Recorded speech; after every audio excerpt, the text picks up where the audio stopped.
Hello friends, welcome back to my YouTube channel HR study centre में आपका स्वागत है। आज की वीडियो में हम आपके लिए लाए हैं कि रसायन विज्ञान में पास होने की ट्रिक। रसायन विज्ञान यानी कि केमिस्ट्री में कैसे पास हुए, तो केमिस्ट्री में पास होने की ट्रिक मैं आपके लिए लाया हूं। और ये ट्रिक, ये तत्व और जो कुछ भी है इस वीडियो के माध्यम से, जो कुछ भी मैं बताऊंगा, ये खुद यूपी बोर्ड ने जारी किया है कि रसायन विज्ञान में आप कैसे इस 20 दिनों में पढ़कर अच्छे नंबर ला सकते हैं। तो वीडियो को पूरा देखें, वीडियो को स्किप मत करें। ये वीडियो आपके लिए वरदान साबित हो सकती है, इसलिए वीडियो को एंड तक देखें।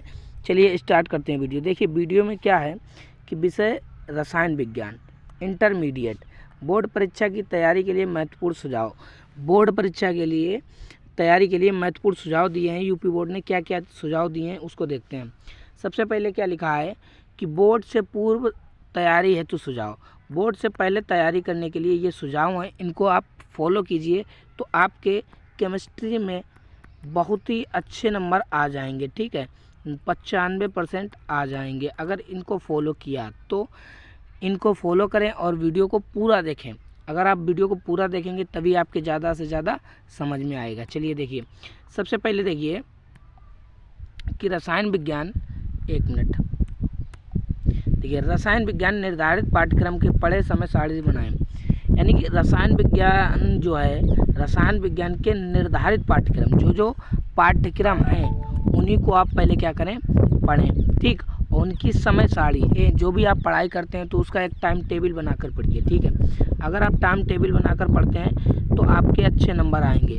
टाइम टेबल बनाकर पढ़ना है। ठीक है, आगे देखते हैं। दूसरा पॉइंट लिखा है कि विगत वर्षों से बोर्ड परीक्षा के रसायन विज्ञान के प्रश्न पत्रों एवं मॉडल प्रश्न पत्रों के पैटर्न को समझे तथा उन्हें हल करने का प्रयास करें। मॉडल प्रश्न पत्र प्राप्त करने के लिए upmsp.education पर संपर्क करें। यानी कि आपको क्या बताया है कि जो बोर्ड परीक्षा है रसायन विज्ञान के मॉडल पेपर जो जारी करता है उनको आप तोड़ें।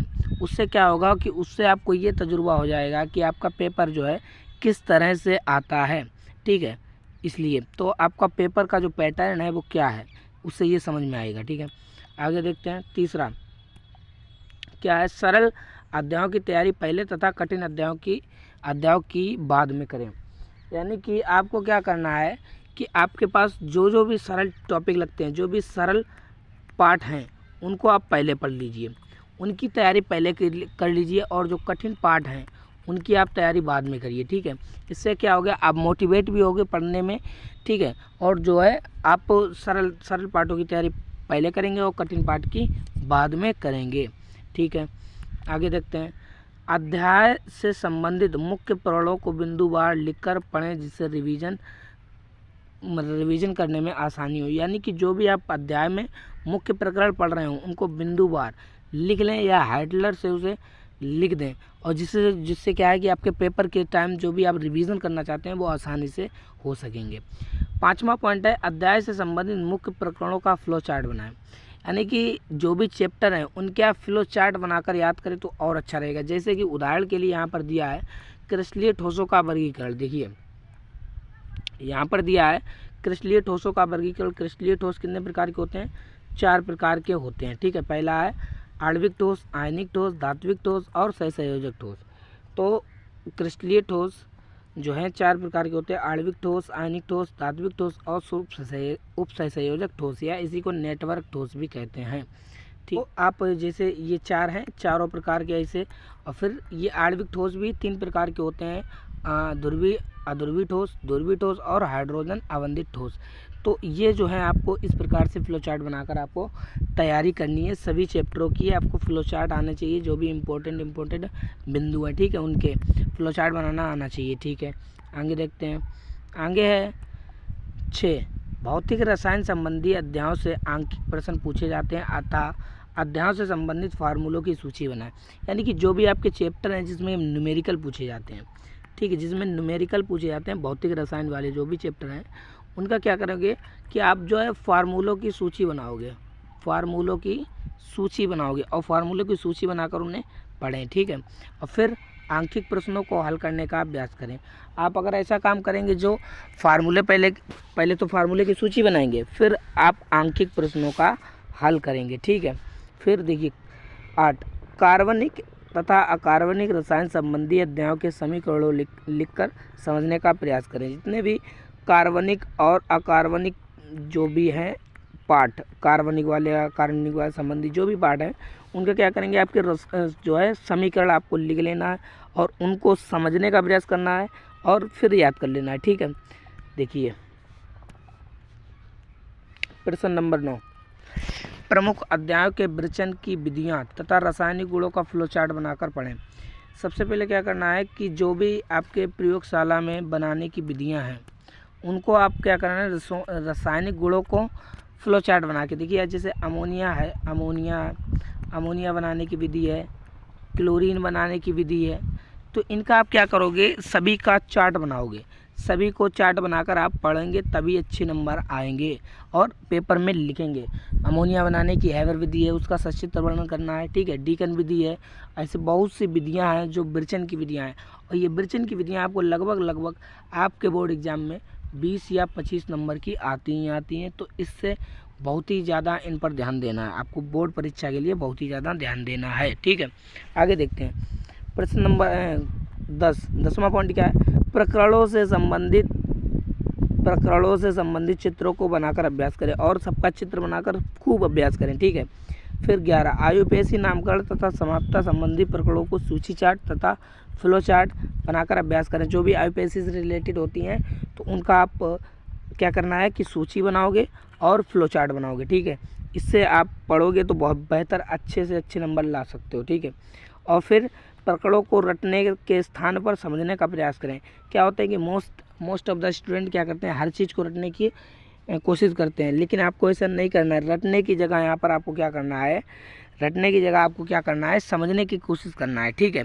तो समझोगे तो अच्छा रहेगा आपके लिए, समझोगे तो अच्छा रहेगा। आगे बढ़ते हैं, देखिए अब क्या है, परीक्षा कक्ष में ध्यान देने योग्य बातें। अब जो है आप परीक्षा कक्ष में जाते हैं, यानी परीक्षा देने के लिए जिस रूम में आपका एग्ज़ाम है उसमें बैठे हैं, और उसमें आपको क्या क्या बातें ध्यान देनी है इसके लिए देखिए। सबसे पहला पॉइंट है कि परीक्षा देते समय सर्वप्रथम प्रश्न पत्र को ध्यानपूर्वक पढ़ें। यानी कि परीक्षा देते समय आपको जो क्वेश्चन लेटर मिलेगा, यानी प्रश्न पत्र मिलेगा, पेपर मिलेगा, उसको आप क्या करोगे, बहुत ही ध्यान से आपको पढ़ना है, ठीक है। ध्यानपूर्वक पढ़ें। फिर परीक्षा में आंशिक प्रश्नों को हल करते समय प्रयोग किए जाने वाले सूत्र, प्रतीक, इकाई इत्यादि अवश्य लगाएं। अब जो भी आप न्यूमेरिकल लगाते हैं, ठीक है, न्यूमेरिकल लगाते हैं, तो न्यूमेरिकल में आपको सब चीज़ दिखानी है, सूत्र दिखाना है, प्रतीक दिखाना है, इकाई दिखाना है, मात्रक दिखाना है, ठीक है। इनको नहीं छोड़ना है, आपको ये ध्यान रखना है कि जो भी आप न्यूमेरिकल लगाते हैं तो उनमें से ये चीज़ें नहीं छूटनी चाहिए, ठीक है। आगे देखते हैं।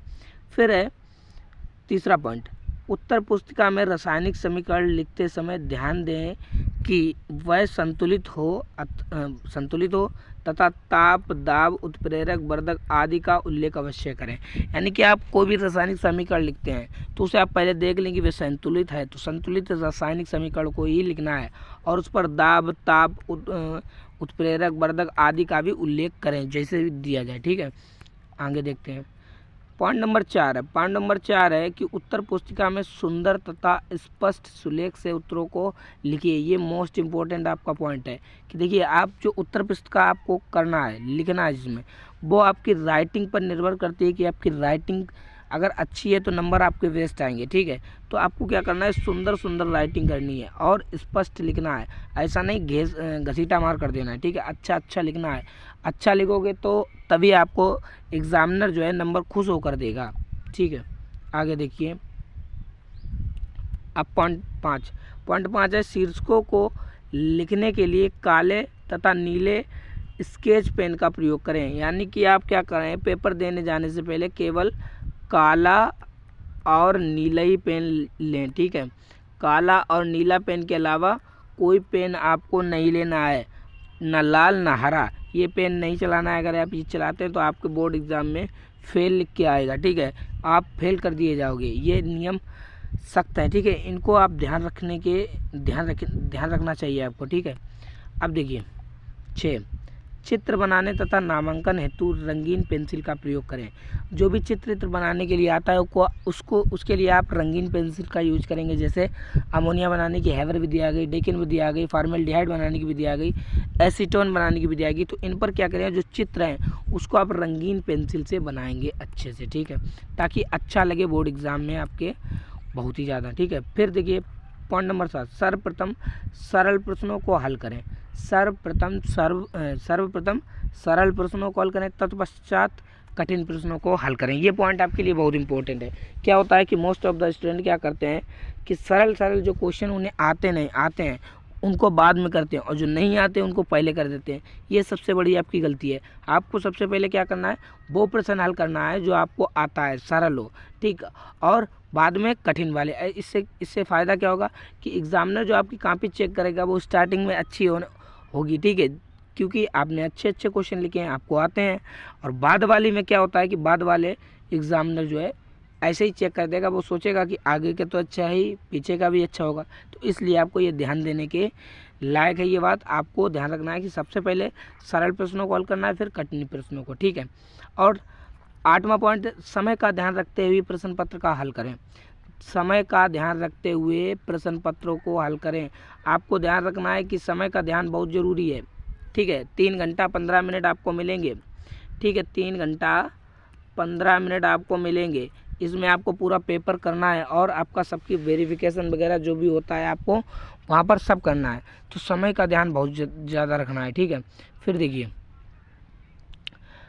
9वां पॉइंट, प्रश्नों के प्रकार के आधार पर उत्तर लिखें। जो भी प्रश्न पूछा गया उसी का उत्तर लिखें, गाली गलौज का प्रयोग ना करें। ध्यान रखना है कि प्रश्नों के प्रकार के आधार पर ही उत्तर लिखें, ठीक है। 10वां, उत्तरों को फ्लो चार्ट के माध्यम से प्रदर्शित करने का प्रयास करें। यानी कि क्या बोला है कि जो भी आप उत्तर लिखते हैं तो उनका फ्लो चार्ट कोशिश करें कि फ्लो चार्ट बनाकर आप कॉपी में लिखें, तो बहुत ही बेस्ट रहेगा आपको, ठीक है। और 11वां पॉइंट लास्ट, उत्तरों को लिखने के पश्चात उत्तर पुस्तिका में पुनरावलोकन अवश्य करें। यानी कि आपको सब चीज़ करने के बाद एक बार फिर से स्टार्टिंग टू एंड पूरा देखना है कि सही लिखा है या नहीं, ठीक है। तो ये कुछ पॉइंट हैं आपके लिए बहुत ही इम्पोर्टेंट है, इनको आपको ध्यान रखना है, ठीक है। इन पॉइंटों को आप ध्यान रखने, ये बहुत ही आपके लिए इम्पोर्टेंट है। तो वीडियो लगी कैसी, वीडियो लगी अच्छी है तो करना है लाइक, ठीक है, और चैनल पर नए हैं तो कर लेना है सब्सक्राइब, ठीक है। मिलते हैं किसी नेक्स्ट वीडियो के साथ, तब तक के लिए बाय बाय।